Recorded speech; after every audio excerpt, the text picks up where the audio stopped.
उद्देश्य। परिचय। जंतुओं में पोषण के प्रकार। अमीबा में पोषण, मनुष्य में पोषण, मनुष्य में श्वसन, मनुष्य में परिसंचरण, जुगली करने वाले जंतुओं में पाचन, दांतों के प्रकार। परिचय। भोजन एक महत्वपूर्ण ऊर्जा का स्रोत है। यह हमारे शरीर के विभिन्न कार्यों के संपादन के लिए आवश्यक है। हमारे शरीर की पुरानी तथा नष्ट होने वाली कोशिकाओं की मरम्मत एवं नई कोशिकाओं के निर्माण के लिए जिस ऊर्जा की आवश्यकता होती है वह भोजन से प्राप्त होती है। इनके कारण ऊतकों की मरम्मत का कार्य लगातार चलता रहता है। जल, ऑक्सीजन एवं भोजन ऐसे पदार्थ हैं जो हमारे शरीर की वृद्धि एवं संचालन के लिए अति आवश्यक है।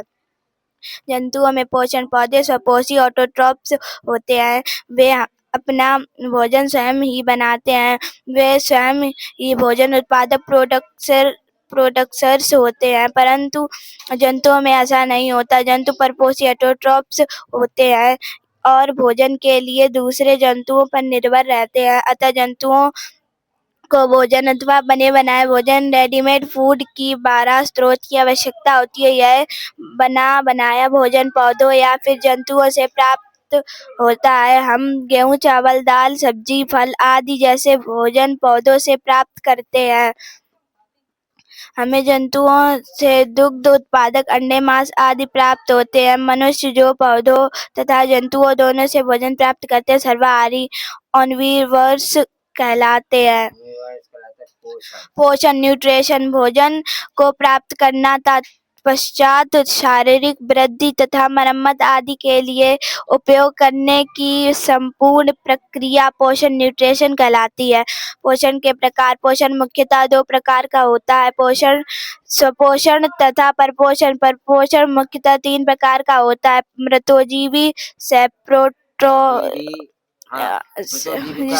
सेप्रोट्रोपिक परजीवी, पैरासिटिक, प्राणी संभोजी, होलोजोइक।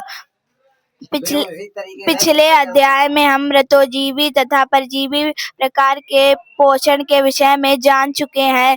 यहाँ हम प्राणी संभोजी भोजन के विषय में अध्ययन करेंगे। प्राणी संभोजी पोषण। होलोजिक न्यूट्रिशन। प्राणी संभोजी पोषण का अर्थ है ठोस भोजन ग्रहण करने से है। यह ठोस भोजन पौधों अथवा जंतु का उत्पादन हो सकता है। अधिकांश जंतु अंतःग्रहण इंगेशन की प्रक्रिया द्वारा भोजन ग्रहण करते हैं। फिर इस भोजन को सरल पदार्थ के रूप में विखंडित किया जाता है, जिनका अंततः शरीर की कोशिकाओं द्वारा अवशोषण कर लिया जाता है। अपचित, अनडाइजेस्टेड तथा अवशोषित अनअब्सॉर्ब्ड भोजन बहिक्षेपण की क्रिया द्वारा शरीर के बाहर निकाल दिया जाता है। इस प्रकार हम कह सकते हैं प्राणी संभोजी पोषण में जटिल कार्बनिक भोजन जीव के शरीर में अंतःग्रहण की क्रिया द्वारा प्रवेश करता है। उस भोजन का शरीर में पाचन होता है और अंततः वह जीव के शरीर की कोशिकाओं द्वारा अवशोषित कर लिया जाता है। मनुष्य तथा बिल्ली, कुत्ता, मछली, अमीबा आदि जैसे अधिकांश जंतु इसी श्रेणी के उदाहरण हैं। अमीबा में पोषण। अमीबा प्रोटोजुआ संघ का सबसे सरल जीव है। यद्यपि कुछ अमीबा नंगी यूनाइटेड आंखों द्वारा भी देखे जा सकते हैं, परंतु इनमें से अधिकांश सूक्ष्मदर्शीय माइक्रोस्कोपिक होते हैं। सूक्ष्मदर्शीय से देखने पर अमीबा जेली की गोली के समान दिखाई देती है। अमीबा जलीय वातावरण में अपनी कोशिका कला और कोशिका द्रव को उभारकर धीरे धीरे गति करता है। ये उभार पदार्थ या कूटपाद कहलाते हैं। पोषण न्यूट्रिशन। अमीबा एक कोशिकीय जीव है। पोषण की सभी क्रिया अमीबा की इसी एक कोशिका द्वारा संपन्न की जाती है। अमीबा में पोषण के विभिन्न चरण निम्न प्रकार है। अंतःग्रहण। इंजेक्शन। अमीबा खाद्य पदार्थ के अंतर्ग्रहण के लिए कूट उत्पादों का प्रयोग करता है। जब अमीबा खाद्य पदार्थों जैसे कि छोटी प्रोटोजोआ आदि के पास पहुंचता है तो यह कूटपाद को खाद्य पदार्थ के चारों ओर फैला देता है।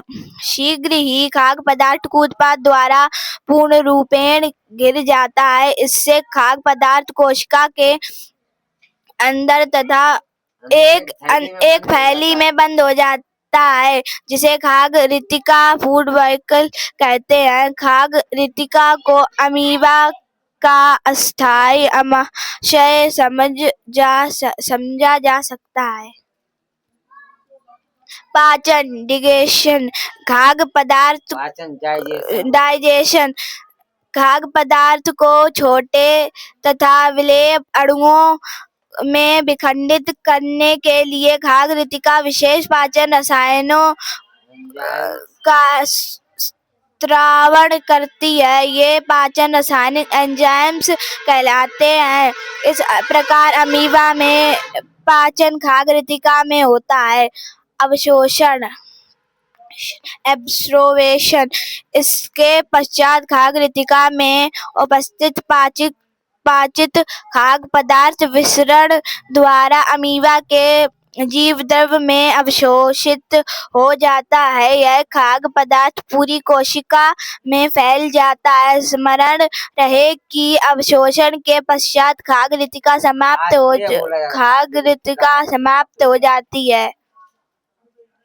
स्वांगीकरण एस्माइलेशन। अमीबा अवशोषित भोजन का प्रयोग दो कार्यों के लिए करता है। अवशोषित भोजन का एक भाग श्वसन द्वारा ऊर्जा उत्पादन के लिए किया जाता है तथा अवशोषित भोजन का शेष भाग कोशिका के नए भाग को बनाने के लिए प्रयुक्त किया जाता है, जिससे अमीबा की वृद्धि होती है। डाइजेशन। बचे हुए अपशिष्ट पदार्थ जैसे अपचित भोजन, कार्बन डाइऑक्साइड तथा उपयुक्त जल कोशिका झिल्ली द्वारा शरीर से बाहर निकाल दिए जाते हैं। मनुष्य में पोषण। हमारे शरीर की रचना करने वाली अरबों खरबों कोशिकाओं को जीवित बनाए रखने के लिए ऊर्जा की नितांत आवश्यकता होती है। किसी भी प्रकार का कार्य करने के लिए शरीर को ऊर्जा की आवश्यकता पड़ती है। आवश्यक ऊर्जा की आपूर्ति करने के लिए आपके शरीर द्वारा ग्रहण किए गए भोजन में संचित ऊर्जा को उपयोग में लाने की क्षमता होनी चाहिए। तभी हमारे शरीर ऊतकों की मरम्मत एवं उनका पुनर्निर्माण जीवन भर निरंतर होता रहेगा। पुरानी अथवा क्षतिग्रस्त कोशिकाओं के स्थान पर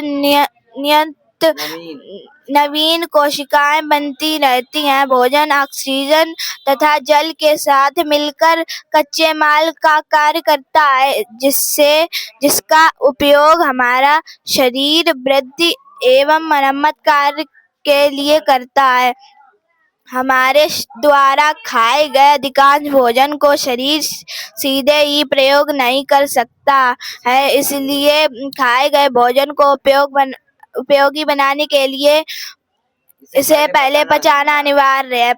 पाचन डाइजेशन वह प्रक्रिया जिसके द्वारा खाया गया जटिल भोज्य पदार्थ सरल तथा घुलनशील पदार्थों में विभक्त हो जाता है, पाचन कहलाता है। पाचन तंत्र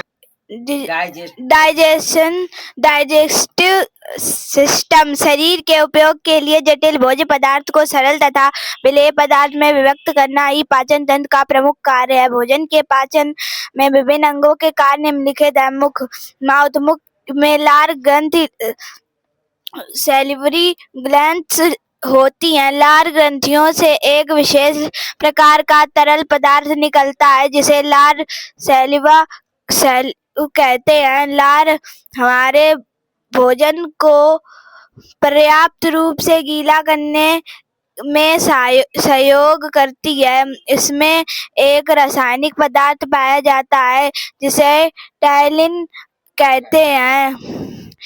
यह पदार्थ आपके भोजन में विद्यमान स्टार्च को शर्करा में विभक्त कर देता है। यह जटिल खाद्य पदार्थों को सरल पदार्थों में विभक्त कर देता है। ठीक है, ये जो भोजन नली बनी है, ये बनाया गया मनुष्य का पाचन तंत्र। ठीक है, ये जो छोटी आंत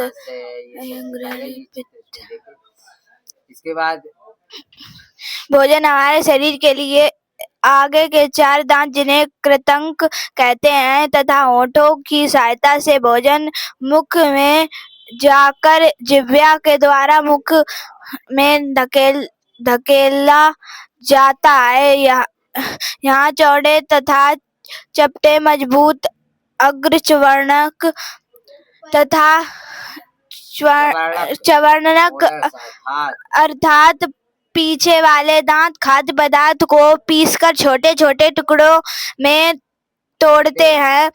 इसी प्रकार रदनक दांतों के द्वारा भोजन को चीरने फाड़ने का कार्य किया जाता है। भोजन हमें अच्छा अथवा खराब लगता है क्योंकि आपकी जिह्वा पर स्वाद कलियां अथवा स्वाद बिंदु होते हैं जो भिन्न स्वादों का रसास्वादन कराते हैं। जिह्वा पर 4 प्रकार के स्वाद बिंदु होते हैं: मीठा, खट्टा, तीखा और कड़वा तथा नमकीन। ग्रास नली हम भोजन को निगलने से पूर्व कई बार चबाते हैं। निगलने के पश्चात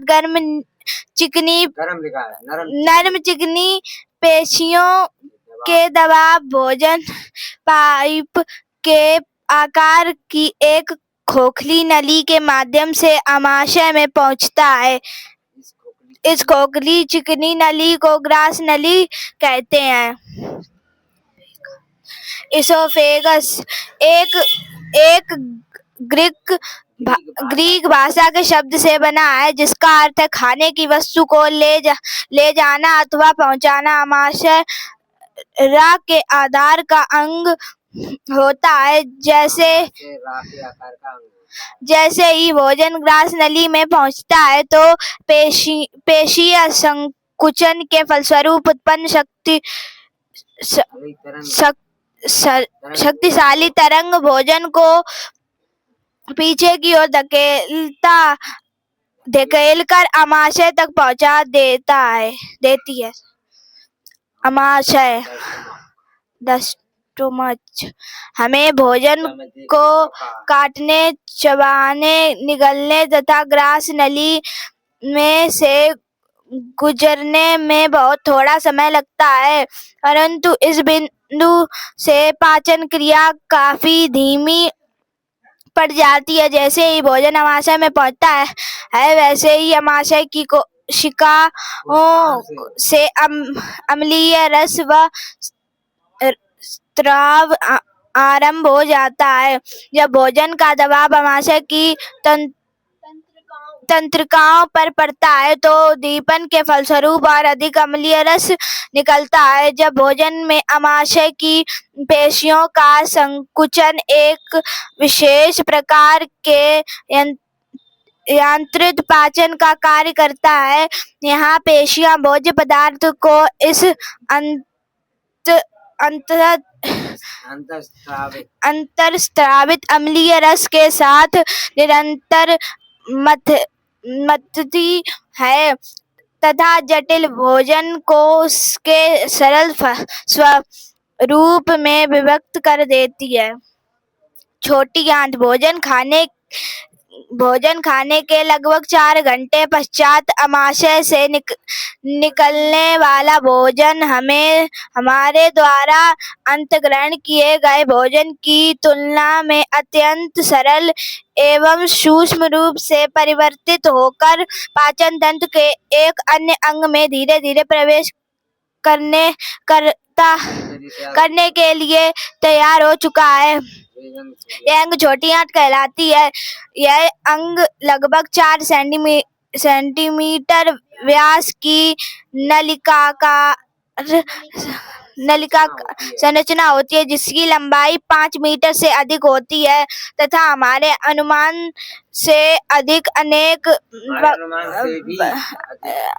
वक्रों वाली कुंडली में व्यवस्थित रहती है। अमाशय से भोजन छोटी आंत में बहुत थोड़ी मात्रा में रिश्ता है और लगभग 5 घंटे तक छोटी आंत में रहता है। यद्यपि कुछ भोजन पहले ही पच जाता है, पर अधिकांश भोजन छोटी आंत में ही पचता है। दूसरे शब्दों में भोजन का पाचन अमाशय में आरंभ होता है तथा छोटी आंत में पूर्ण हो जाता है। छोटी आंत की भित्ति का निर्माण करने वाली कोशिकाओं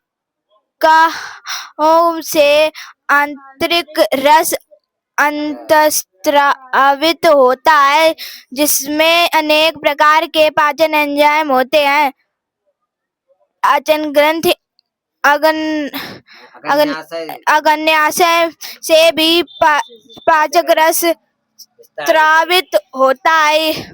यकृत लीवर में बाइल अर्थात पित्त नामक एक तरल द्रव उत्पन्न होता है, जो भोजन को वसा को सूक्ष्म कणिकाओं में परिवर्तित कर देता है। कुछ समय के बाद अधिकांश भोजन छोटी आंत में पच जाता है।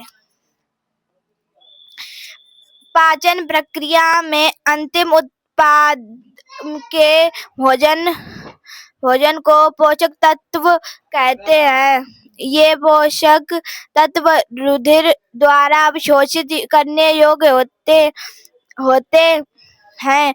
पचित भोजन में उपस्थित पोषण तत्व छोटी आंत की भित्ति द्वारा अवशोषित कर लिए जाते हैं, जहां से रुधिर कोशिकाओं के एक तंत्र द्वारा पोषक तत्वों को शरीर के सभी भागों में पहुंचाया जाता है। बड़ी आंत। यद्यपि छोटी आंत में अधिकांश पचित पदार्थ ही होता है, तथापि कुछ जटिल अपचित पदार्थ ही रह जाते हैं, जैसे सेल्यूलोज।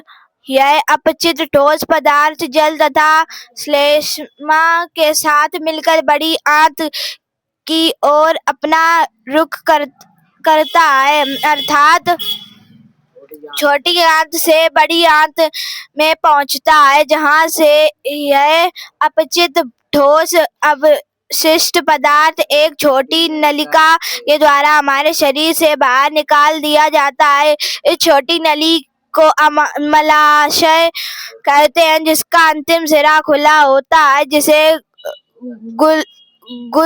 गुदा द्वारा तथा मलद्वार कहते हैं। रोचक तथ्य यह है कि बड़ी आंत का यह नाम इसकी मोटाई के कारण पड़ा, न कि इसकी लंबाई के कारण। इसका व्यास लगभग 6 सेंटीमीटर होता है, जबकि इसकी लंबाई लगभग 1.5 मीटर होती है।